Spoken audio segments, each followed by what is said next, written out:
दिवसीय वर्कशॉप में है। साथियों, आज देश अमृत काल के संकल्पों की सिद्धि के लिए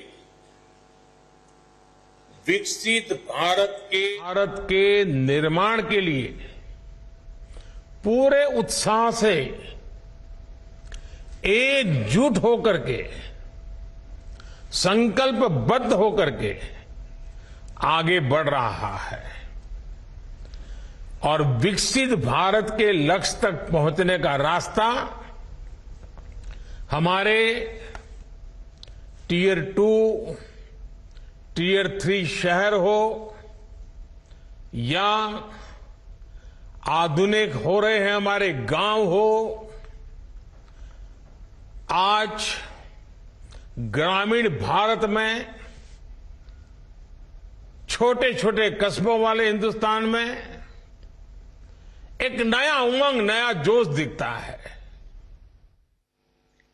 जिला पंचायतें किसी भी सेक्टर में बड़े परिवर्तन लाने की अपार शक्ति रखती हैं।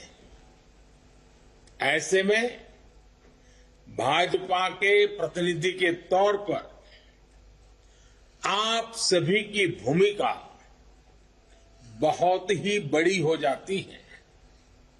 साथियों, अमृत काल की 25 वर्षों की यात्रा में हमें बीते दशकों के अनुभवों को भी ध्यान में रखना होगा। आजादी के बाद 4 दशक तक कांग्रेस को ये समझ ही नहीं आया था कि गांवों में पंचायती राज व्यवस्था लागू करना कितना आवश्यक है, कि गांवों में पंचायती राज व्यवस्था लागू करना कितना आवश्यक है। इसके बाद जो जिला पंचायत व्यवस्था बनी भी, उसे कांग्रेस शासन में उसे अपने नसीब पर छोड़ दिया था, अपने हाल पर छोड़ दिया गया। यानी गांव में बसने वाली देश की 2/3 आबादी के लिए अपनी सड़क, बिजली, पानी, बैंक, घर, ऐसी छोटी छोटी आवश्यकताओं के लिए जीवन की प्राथमिक सुविधाओं के लिए तरसना, यही उनकी नीयत बन गई थी, नियति बन गई थी।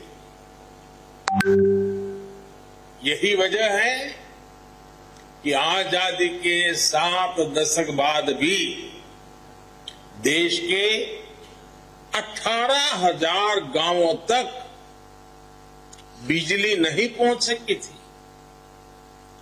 यही वजह है कि देश के 16 करोड़ से ज्यादा ग्रामीण घरों को कांग्रेस और उसके जैसी सोच वाले दलों ने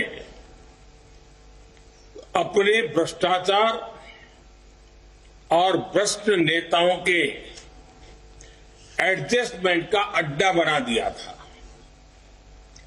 कांग्रेस के राज में पंचायती राज संस्थाओं को सशक्त करने के ठोस प्रयास कभी नहीं किए।